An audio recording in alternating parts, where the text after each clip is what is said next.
Hey, welcome to the Alex Gem Experience. Let's delve straight in, shall we? Right, so why do people keep making the same mistakes? Now, I wish there was just one simple answer that I could provide you with, and you'll be like, okay, got it, Alex, let's rock and roll, let's move on to the next challenge. But it's just not that simple. I mean, there are so many different things that make people continue to make the same mistakes. And Albert Einstein says it best, as in, we can't solve current problems with the same kind of thinking we used that created them, right? So we are going to need to change things in order to ensure that we stop doing the same mistakes. But let's look at a few reasons why people continue to make the same errors over and over again. And sometimes these problems happen from people who are actually quite intelligent, people who seem to kind of have their stuff together, people who seem to be successful in certain different avenues in their lives, and yet they seem to continue to make certain mistakes in certain areas within their lives. And it's like a blind spot, if you will, and it can be absolutely detrimental, and it can lead to a whole host of problems like anxiety, high stress, or even worse, not being even aware of this problem, which is sometimes the saddest thing of all. So let's look at a few reasons why some people continue to make the same mistakes, and then let's discuss some certain areas where how people can literally change how they think and what they do in order to change these habits and these subconscious programs. Okay. So what are just some of the reasons why people continue to make the same mistakes? Firstly, it might be an error on their part in terms of they're not really able to objectively self-reflect in their own lives. So these are people who I call them kind of like very reactive. They're unable to detach themselves from their experience, most probably because they've got an overactive ego, and that's preventing them from like learning, challenging themselves, growing, listening to others, really self-reflecting. Some people just go through their daily lives without really questioning themselves, their own actions or their own habits and why they think in certain ways, and other people for that matter as well. And it's extremely saddening. It's one of the main reasons why people aren't really improving the quality of their lives. So it is a sad thing. I do empathise with people. And, I've been there and done it, and I'm definitely imperfect, that's for sure. But something that I have been able to do really, really well is make some rapid, monumental changes in my own life. And I've, more often than not, I tend to learn from mistakes I make. And I make mistakes all the time still. It's just the only difference is I make mistakes quite quickly because I take a lot of action. But I don't make the same mistake again in most instances. And we'll look at that in a bit more detail later. So we've already established that sometimes it can be our own egos that kind of hold us back, that prevent us from kind of making that breakthrough in our lives. So not being objective enough, not being self-detached enough, not being self-reflective and honest with ourselves, I think that's a massive problem as well, guys. A lot of people just aren't honest with their flaws, their areas for improvement, their strengths. They just don't know themselves well. Maybe that's because they stay in their comfort zone so much. Like if you stay in your comfort zone so much, you genuinely don't know who you are. You think you know who you are. You think you'll react in certain ways in different contexts. But at the end of the day, if you've not really incurred challenges, if you don't push yourself in different areas within your life, then you really don't know what you're capable of doing. So, we'll leave that part there because that could take me down a different rabbit hole, which is still amazing, but we'll save that for a different podcast. So our egos can be holding us back. And I'd say one of the main reasons why people are kind of holding themselves back in their lives is primarily because of our primitive brain. Okay, our reptilian brain is our most ancient part of our brain. Its main purpose is for survival and reproductive reasons, which makes sense from a biological standpoint at least. And when people are, and most people are run by their primitive brain, make no mistake about it. If we don't really work on our prefrontal cortex, the logical thinking part of our brain, then we can fall into this trap. And if we don't really have strong emotional intelligence, and if we don't know how to provide balance in our lives to kind of overcome stress and these sort of things, then, I mean, it can lead to a whole host of issues. And just making mistakes is just one of those issues, right? So, what makes people continue to make the same mistakes? Well, like I said, it's primarily down to this very powerful part of our brain. In fact, Professor Steve Peters in the Chimp Paradox outlines that, this primitive brain, the chimp brain, he calls it, is like 5 times more powerful than our logical thinking part of our brain, than our frontal cortex, which is absolutely mind-blowing. Which is why we need to work incredibly hard, guys, to kind of defeat ourselves, to defeat our biology, to beat our genetic makeup. So it is a challenge. And, it's a challenge that many people will never defeat in their lives. And if they do, it will be for fleeting moments. And it's one of the main reasons why people are unable to accomplish some of the things that they really want to deep down, and they don't know how to.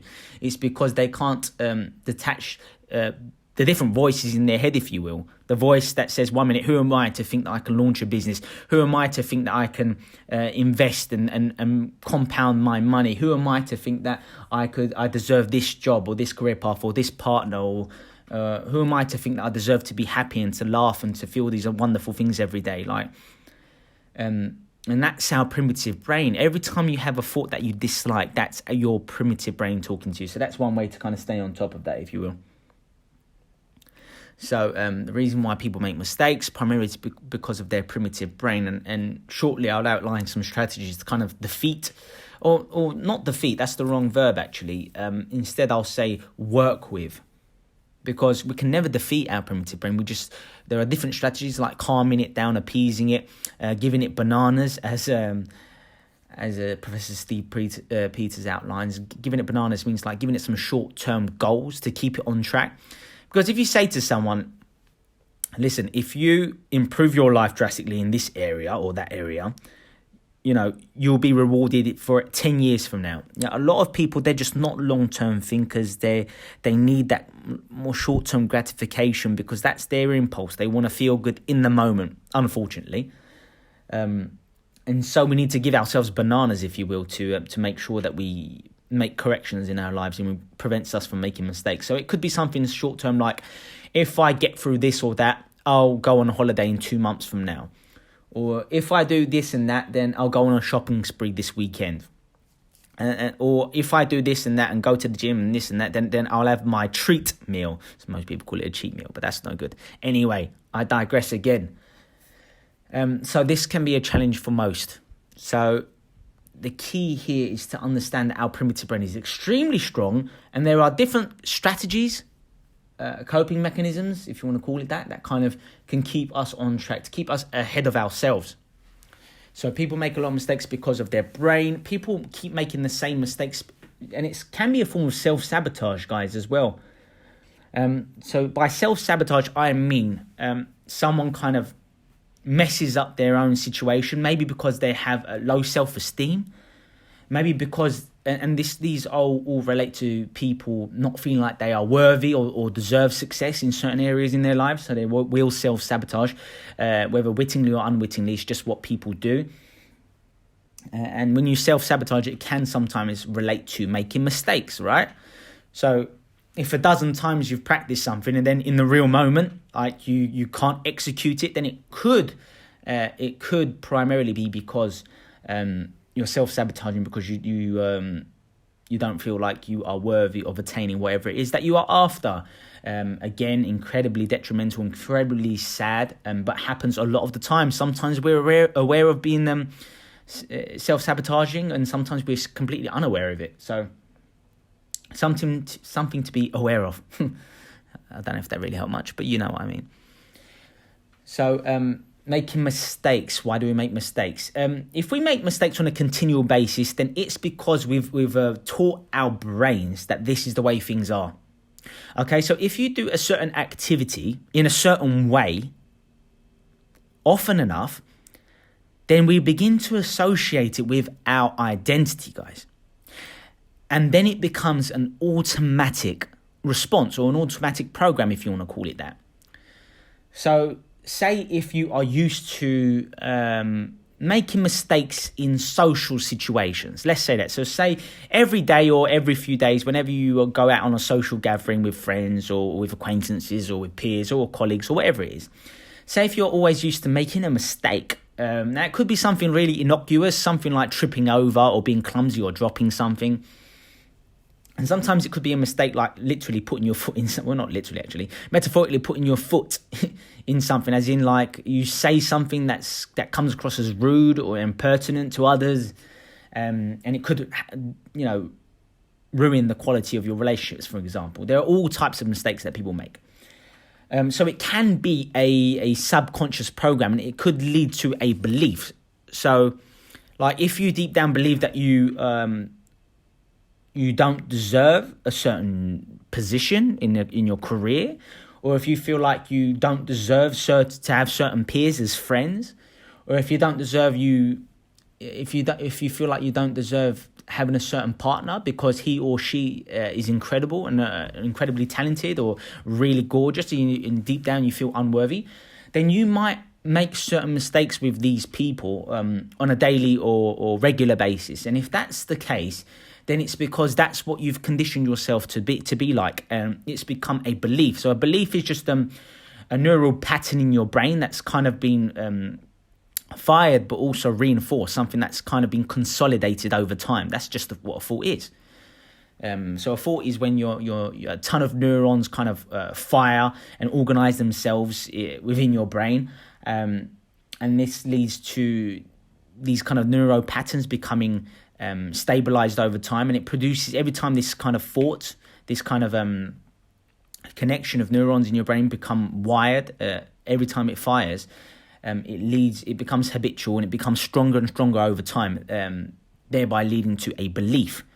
So that's essentially how our brain works. Now that we've got that out of the way, we can get back to how people continue to make mistakes. So it can just be habitual. It can be something that we're accustomed to. It can relate to our beliefs. So there might be a feedback loop between your thoughts, like feeling like you are unworthy, undeserving, that leading to certain emotions such as sadness, hopelessness, or anger, or irritation, or frustration, whatever it may be for you, or anxiety, or fear, or stress. And that in turn will negatively impact your actions, what you do, what you say, whether you sweat or you blush or you have like closed body language after saying and feeling certain things, or whether you start to stutter or stumble, or whether you start to evade eye contact because you're embarrassed or you're anxious or whatever it is. So this is how our brains work essentially.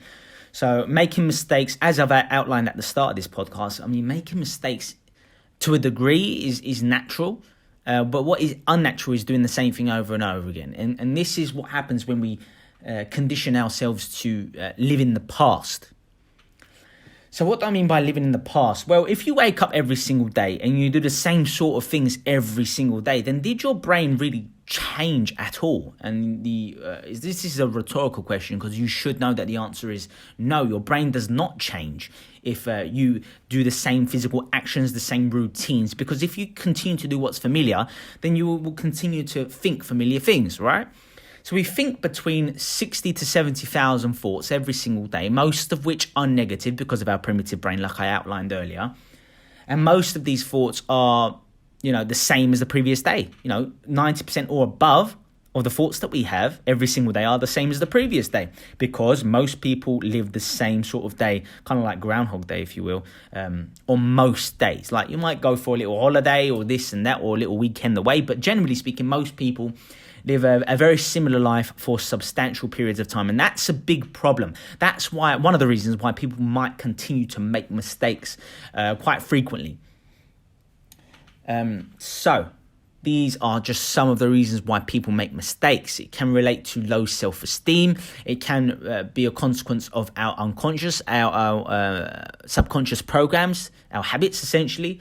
It can relate to our ego, and that we refuse to change because we're extremely stubborn or narrow-minded, or we just want to be in control of things. And sometimes that's not the best way forward, but hey.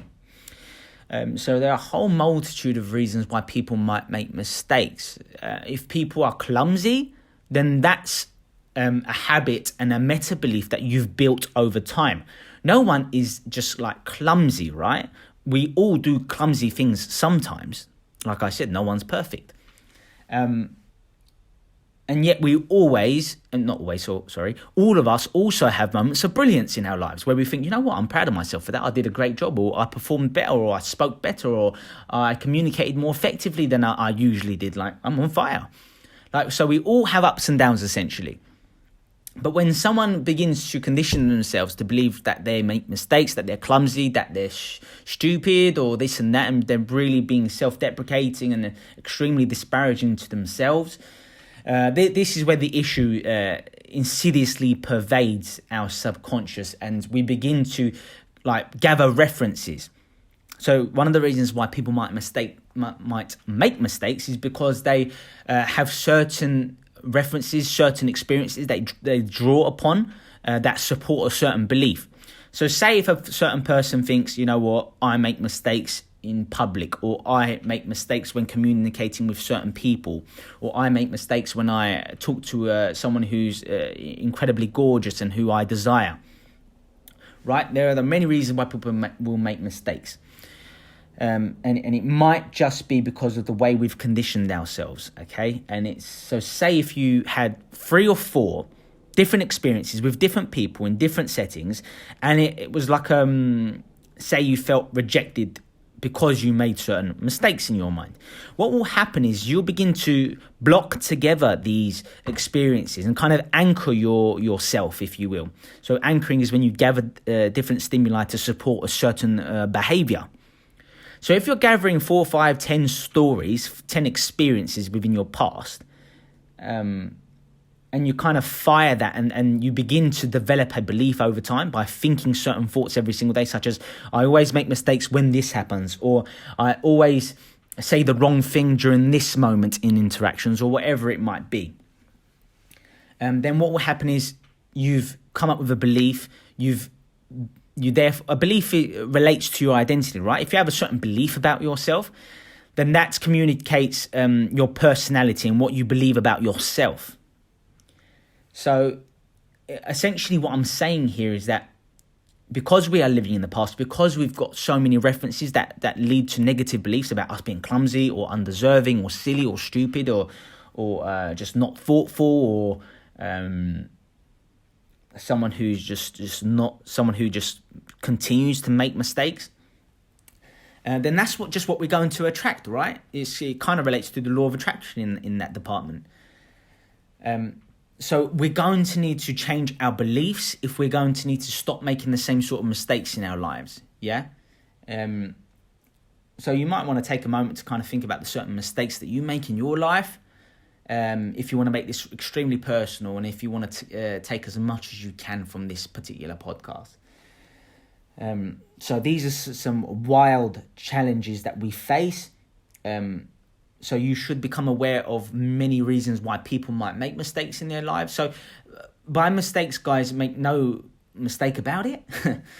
But I'm not just referring to mistakes we make with people, like with communicating. It could be making mistakes like dropping a plate or a cup on the floor and having it smash. Or a mistake could be, forgetting to lock one of your house doors or windows or whatever it might be. These are all kinds of mistakes, right? Or forgetting to do things that you believe you should have remembered. These are all mistakes, right? So don't kind of narrow the examples as it relates to making mistakes. I'm talking about a whole host of different things, because I believe that when we make mistakes, they are signs that we are imbalanced. Damn, that's beautiful. I'm going to say that again. When we make mistakes, they are signs that we are imbalanced. Now, I'm not saying that there's no such thing as perfection, as I outlined previously, but if you make a mistake is something that you wouldn't ordinarily do, right? So if you've done something that you wouldn't ordinarily do, then this is because something's not firing well within you. It could be your thoughts, it could be the feedback loops between your thoughts, your beliefs, your emotions, your actions, your potential, and all these sorts of things. So, I mean, this is how deep it goes, guys. This is how life is. And, you can only make massive changes in your life if you start to do different things. And that's one of the ways that you can kind of overcome and subdue your negative limiting beliefs. It can be one of the ways that you can subdue your the way in which you self-sabotage. It could be the ways in which you change your lifestyle, your routines, your habits. And remember, guys, a habit takes between 66 days to 365 days to be fully ingrained within your unconscious. So it takes time to create a habit and also to get rid of a habit in many ways.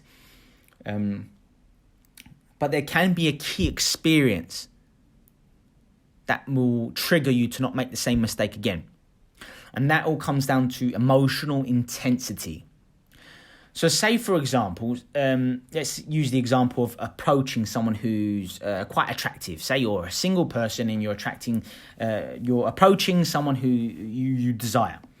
And say if you have made the certain kind of mistakes many times over the years, such as blundering, making yourself seem as though you don't really deserve his or her time or attention, or do you know what I mean? And there might be just one experience where you finally go up to a woman who you really desired and you made that same mistake again. You go and then you think afterwards, you know what? Enough. I'm never going to do this again. I'm never going to communicate in that fashion again. I need to change. Enough is enough. I cannot stand doing the same mistakes over and over again, feeling the same sort of ways and blah, blah, blah, blah, blah. So it can take a moment to create instant change. But then again, it's after that experience, it's down to you to continue that emotional intensity, to make sure that you don't go back, because your mind will play tricks on you to get you to return to your normal state. Remember, your brain does not exist to make you happy. Your brain exists to kind of keep you alive. And those are completely, drastically different purposes. So it's down to you. You're going to, when you're looking to make changes in your life and to improve the quality of your life and to stop making mistakes, whether it be addictions like betting or alcoholism or drugs, illicit drugs, or even addictions, things like coffee or sex or pornography, or addictions to, I don't know, certain unhelpful habits like a high sugary diet, for instance, or addictions to argumentation and conflict, or whatever it might be. It's all linked to being imbalanced, okay? All addictions are obviously linked to being imbalanced. And that could be because your neurotransmitters just aren't firing properly. So your neurotransmitters are chemical messengers, if you will, that coordinate your behavior. So they can be inhibitory or excitatory. I'm not going to go into too much detail. But if they're inhibitory, then they prevent you from doing the sort of things that you don't want to do. And they can make you more calm, more serene, more tranquil, more relaxed, more calm, so that you can kind of sleep better, be more thoughtful, not be impulsive. It prevents you from being irritable and restless. It can reduce your levels of anxiety and sleeplessness and all these sorts of things. And all your neurotransmitters can be excitatory, meaning they motivate you. It makes you feel strong and empowered. It gives you control. It makes you want to do more of the things that get you good results, right? Such as like dopamine and so on and so forth. So I'm not going to go into neurotransmitters extensively in this particular podcast. But there are, if you're making mistakes, and let's say you're not used to making mistakes in this instance. Let's just say just recently you've started to make certain mistakes in your relationships or in your job or in your business, or you keep doing the same problems over and over again. Then that might be because your neurotransmitters aren't working correctly or effectively. They're kind of imbalanced. Now that could be because of a whole host of reasons. Maybe if you are excessively stressed in your life at the moment, that could lead to your neurotransmitters not working properly and thus you being more impulsive, frustrated, irritable, even that leading to like gas problems and poor, high inflammation in your body and just a low energy, agitation and all these sorts of things. Emotional disorders like trauma and all these sorts of things can escalate and proliferate over time if your neurotransmitters aren't working well. So if you're excessively stressed out, if you've gone through like an injury or an illness or a cold even, these sorts of things can throw your neurotransmitters out of whack. If you're going through some kind of emotional turmoil, or you're grieving and lamenting something, or a loss of some sort, then that could lead to your neurotransmitters not working properly. So, don't be put off by what I say regarding neurotransmitters. That's just a fancy scientific way of me saying that if you're behaving unhealthily, or if your brain and your emotions aren't working the way you're used to, and the way you're happy with, then there could be a problem within your nervous system, within your neurotransmitters. Okay, there are tons of things you can do to kind of get yourself in balance, to kind of get your neurotransmitters firing properly again. It could be things like exercise. Your nutrition can play a role, avoiding oxidative stress like environmental pollutants, and not drinking contaminated water, and avoiding pesticides. Like I mentioned, exercise as well, taking part in like your hobbies and being more relaxed and serene. Meditation is incredibly profound as well. That can help get your neurotransmitters working properly again. Sleeping well can help. So there's a feedback loop between like sleep and your neurotransmitters and so on and so forth. And in another podcast, I'll go into the importance of sleep. Now that's going to be powerful. Sleep is huge. Anyway. So we want our neurotransmitters working well. There are certain supplements that we can take, like L-Dopa and cysteine, and all these sorts of things that we can get externally and consume in like pill or tablet form, or through certain foods and stuff like that, maybe even. So you might want to research that, and I'll do future podcasts that kind of involve that sort of stuff as well. So these are some things that we can do to get our neurotransmitters firing properly, so that we can make better choices more often. Another reason why we make mistakes is because we might be too fearful, guys. Because what happens is, like, if we are extremely fearful about something, and it could be anything. It could be a fear of spiders, a phobia. It could be a fear of public speaking. It could be a fear of the unknown. It could be a fear of sleeping. It could be a fear of your religion. It could be a fear of any sins or you might have committed. You know what I mean? Like any kind of fears that you might have. What happens is when you are experiencing fear, and part of fear is things like anxiety and stress and anger. These can all be linked to fear. And when you experience fear, you simply can't process and deal with information appropriately. So what do I mean by dealing with information? Well, you're dealing with information right now in the form of audio. So you're listening to my words, or hopefully you are, and you are processing this information in certain ways. So essentially, if you listen to this podcast and you're quite relaxed right now, you're quite chilled out, and you're a fan of my work, my material, and we have some kind of rapport, and you have good energy levels, like you're really focused right now, then you're likely to take so much out of this podcast. You're more likely to remember the kind of material as well, and you're also more likely to take on board the things that I'm saying. You're more likely to perceive what I'm saying in better ways, in more helpful ways.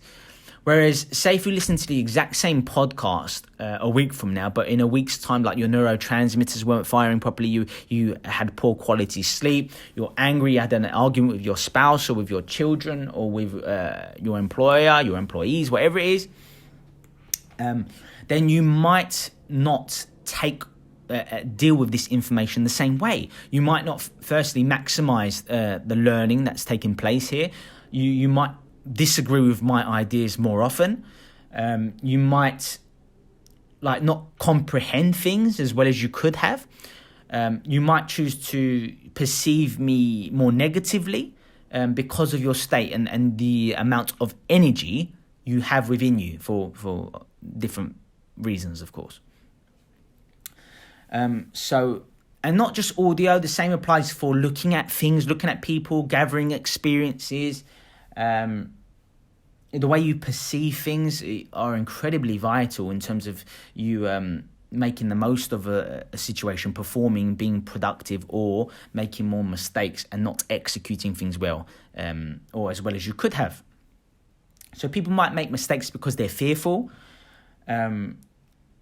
It's like, this might be a good analogy for you. Depends how long ago it was. So imagine the first time you stalled your car. So say you're driving, you went to do a maneuver or something went wrong and you stalled the car. If you're inexperienced at driving and you're learning to drive, then you might kind of freak out. You might feel a little bit overwhelmed because you're being quite fearful. And therefore, if you're being quite fearful, you're not going to process the information as well as you could have, right? You might flap at your gear stick and put it in the wrong areas. You might forget to turn on the ignition. You might start turning on your windscreen wipers by accident. Do you know what I mean? You start looking in the mirrors for no reason at all. That's got nothing to do with starting your car. Do you know what I mean? You might just get absolutely flustered and bemused by the experience because you're fearful and you're not processing, and you might make more and more mistakes. Once you make a mistake, it can be easier to make the same mistakes in the future because you've opened that pathway. Oh, that was powerful. I like that a lot. That was a good one. So, you the analogy of the driving incident. And say if you become more experienced and you've been driving and you're a good driver, you've been driving for many, many years, and say if you stall, which it happens, you might process the information differently. You might think, oh, I stalled. That's funny. I haven't done that in a long time. What do I do? Oh, yeah. Turn on the ignition. Down on the clutch. Let's go. Find the bind point. Let's rock and roll. Make sure the gear stick's in the right area, and so on and so forth. So that will be wildly different to someone who's an inexperienced driver who's stalled and they're thinking a million different things in their mind. They're thinking, oh my God, I've stalled. This means I'm not a good driver. This means I'm not going to pass my exam. So they're not processing the information in their minds as well as they could have. And that's going to lead to more and more mistakes and greater stress. So that could be another reason why people make mistakes. So let's go into a few ways in which people can kind of become more empowered and avoid making mistakes. So experiencing new things can be extremely powerful, a great way to kind of change your programs. So when you experience new things, this stimulates what's called neuroplasticity. So neuroplasticity is a really fancy term meaning that when it's stimulated, you're better able to kind of rewire and restructure how your mind operates. So essentially, when you stimulate what's called neuroplasticity, you can get rid of old unsupportive beliefs, like limiting self-sabotaging beliefs and so on, and you will over time replace them with more powerful beliefs, such as, you know what, maybe I can attract the kind of person I desire. Maybe I can lose more weight. Maybe I can overcome an illness. Maybe I can launch that product or can meet that deadline or whatever it might be. So experiencing new things, and it doesn't have to be something profound. New experiences could be going on holiday somewhere new. It could be going on a weekend away. It could be experiencing something brand new, like taking part in, a certain party in a certain different location. It could be going to a new theatre to watch a new play. There could be a whole host of new things that you can do. So new experiences kind of trigger new responses. They create new opportunities for you to think anew and to kind of get rid of old decrepit beliefs that still might be holding you back and oppressing you. So experiencing new things is a great way to stimulate neuroplasticity, a form of neurogenesis. Neurogenesis is the creation of new brain cells. So your brain produces minimal 700 new neurons in your hippocampus within the brain, within the limbic brain. Every single day. You can double these by learning new things and learning new material, learning new information, such as listening to this podcast. You are welcome. I am helping you to become more intelligent. I am helping you right now to rewire your brain. No need to thank me. So other ways in which you can stimulate neuroplasticity is through learning new things, essentially.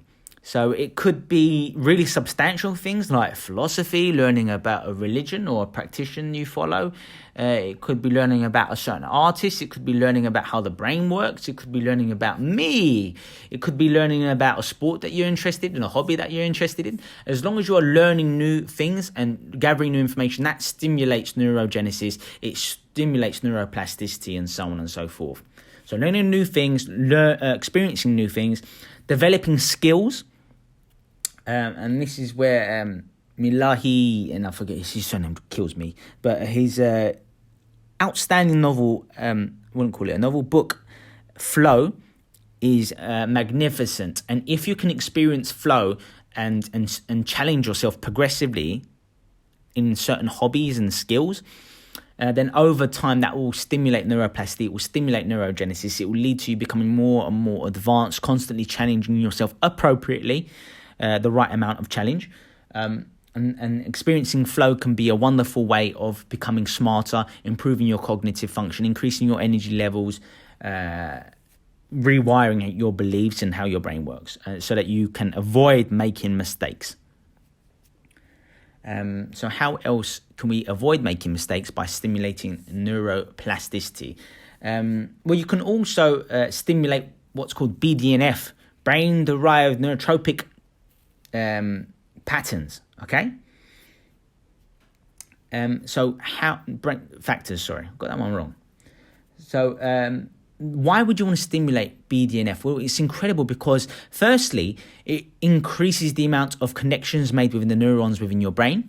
Secondly, it strengthens and consolidates the synapses within connecting your neurons, essentially. So it can make your thoughts clearer. It can give you more opportunities in your brain. It can lead you to consider new pathways, new ways of doing things, and it's thus enabling you to be more creative and so on and so forth. You can stimulate BDNF in a whole host of ways, like great, rich external stimuli, like looking at beautiful scenery, like looking at mountains and seas and volcanoes and this and that for the first time. Those things can stimulate BDNF. You can stimulate BDNF by having alternating cold and hot showers or baths. That's a great way to stimulate BDNF as well. Your nutrition, sleeping well, avoiding stress, because high amounts of stress can actually harm and kill your neurons. Yes, that's right. They can ruin your cells, leading to high oxidative stress and inflammation and so on and so forth. Man, I'm dropping some serious knowledge. I hope you guys appreciate this. So stimulating BDNF can be happening in a whole host of ways: learning new things, challenging yourself, your nutrition, like I alluded to earlier, certain supplements, increasing the amount of glutamate you have, certain kind of foods, like think about your traditional omelette, like mushrooms, tomatoes. I'm not the biggest fan of soy, but that's part of it. Cheese, forms of dairy, and these sorts of foods can help stimulate BDNF as well, to make sure your brain is functioning at a higher level. So what else? How else can we stimulate neuroplasticity, the formation of new cells? Well, I also think, apart from experiencing new things and learning new things, I think just a deep desire to change can be absolutely crucial for making sure that you avoid mistakes. And you're going to need leverage. Because if you make a mistake, it's not good to be harsh. No, it's not good to be overly harsh. But at the same time, you want a certain amount of emotional intensity to kind of give you enough pain and pleasure to avoid that pain, so that you don't do it again. Okay, so let me give you a few examples. So like if I made a mistake in like a meeting or in a presentation or whatever it might be, what tends to happen with me personally is I'm less likely to make those mistakes in future because the experience was so powerful. Like, because I felt maybe embarrassed, or maybe I was like, damn, I didn't communicate as well as I wanted to. Then that kind of that negative emotional trigger will generate enough pain, if you will, to prevent me from kind of making those errors again in future. Conversely, you can kind of leverage it another way, in the sense that you need to convince yourself that there is so much more pleasure in avoiding making mistakes than there is of pain of making those mistakes. So if you can convince yourself and teach yourself, indoctrinate yourself to experience more pleasure by doing the right things. So maybe if you did something well, say if there's something you do on a regular basis where you sometimes make mistakes. Say if you partook in those activities, but you did it really well. What I would want you to do is to instantly reward yourself for doing that activity correctly in your eyes. That could be in the form of buying yourself something nice, or having a lovely meal, or going to watch that movie you had in mind, just wherever it needs to be, because you need to teach yourself, just like Pavlov's dog here, you need to teach yourself to do things the right way because of the reward chemicals that you will be experiencing consequently, okay? So when you do something well and you don't make a mistake, when sometimes you would have made a mistake, then you need to treat yourself. So let's give the example. I gave you an example earlier of approaching someone you desire. You're single, you approach someone incredible. Sometimes you tend to blunder, make mistakes, forget to ask for the number, or forget to show that you're romantically interested in them, or maybe you rushed into things and you didn't generate enough small talk, or this and that. And you didn't build enough rapport. Maybe those are mistakes that you make, and you know that they're mistakes. So say if you went to approach this man or woman and you communicated really well, actually, what I would want you to do is to reward yourself in that instance, that particular day. And then, like I gave you some examples of how you can reward yourself, because that will teach you to not program yourself to make mistakes. Remember, your brain is there to keep you familiar, to keep you within the known. But if you stay within the known for too long, you will become sad. You will become depressed over time. Because the key to happiness is constant improvement in areas that are significant to you. So there are many reasons and many ways in which we can avoid making mistakes. Rewarding ourselves, stimulating neuroplasticity, neurogenesis, reconditioning our habits. You can do that through mindfulness, through meditation. Imagine yourself being successful. That's a great one as well. So visualization is key to avoid making the same sort of mistakes in your life. So there are, I always hear people saying, I always seem to attract the wrong guys or the wrong girls and this and that. And one of the reasons why that might be the case for people is because they're like, firstly, they live in the past. So they're always, when they're getting to know someone or they're coming across certain people, if they condition themselves to always on a daily or regular basis to think about the awful human beings that they used to date in the past who made them feel inferior, insecure, lacking confidence, or angry and unhappy, or whatever it might be, then they will continue to attract that kind of thing because they're still living in the past and their energies are aligning negatively to kind of bring those kind of people more toward them essentially. So instead, one of the ways to break free from the chains of the past, beautiful metaphor I must say, is to envision a better future. And you can do that through mindfulness. You can do that when you meditate and breathe deeply, damn it. To kind of relax and calm your circuits so that your left prefrontal cortex takes over and thinks positively. So sitting down, meditating, thinking of a better future, literally imagine yourself in vivid color, making sure the image or the clip in your mind is very clear, very sharp, in HD, if you will. Zooming in, seeing the experience through your eyes, and not as though you can see yourself in the clip or in the image. You need to perceive the experience through your eyes. If you're into NLP, you might want to check out the brilliant work by John Grinder and Richard Bandler, those who coined NLP. There's some brilliant work.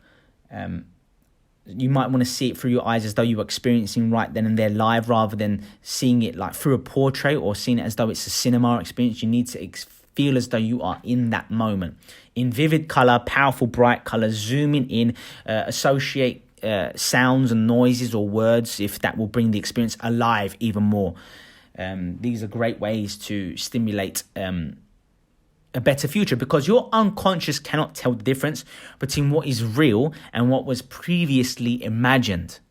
Okay, I'll say that again. So if you visualize something, or even if you dream it, maybe, I don't know the science for that latter part, so yeah, it's up to you. But if you visualize something, then your brain can't tell the difference between what was visualized and what actually has happened in real life.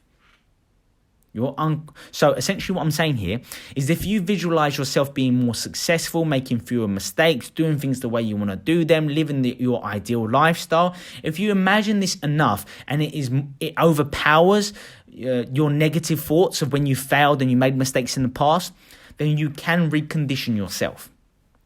You can recondition yourself. And that's a beautiful way and a beautiful time for us to end this podcast. I hope you found it beneficial. I hope you've learned a lot. And I've spent years learning this kind of material. So, I really do hope you appreciate this what I'm sharing with you. If you like this material and you want to know more, you might want to get my book, currently being sold at Amazon, guys, The Art of Power, Happiness and Success. You will absolutely love that if you love some of the things that I'm talking about in this particular podcast. If you love this material and you want an actual package, a system to follow and adhere to transform the quality of your life, you can do that by visiting my website at www.alexgem.com. Simply click join PHS today, Power, Happiness, Success. You'll just enter your credit card details. You'll get instant access to my incredible course, and my bonuses are ridiculous, guys. Hours of exclusive video footage, podcast material, 100 audio segments to teach you to better the quality of your life. You're going to love it. This is a system that's taken me 15 years to put into place, and it's there. It's put together. Incredible bonuses, great worksheets, great audios throughout each segment. Just find it on my website, or if you're a follower of my Instagram, my Facebook, check that out. My Instagram is AlexGem_power. And you can find me on Facebook as well. You can find my main Facebook page. And that will be Power, Happiness, Success, PHS. So join the group there as well. We're constantly sharing quality material. What else can you do? I don't know. Just keep listening to my material and you can change and rewire your own brain. And I cannot wait to work with you in the future, guys. Take care. I'll catch you soon.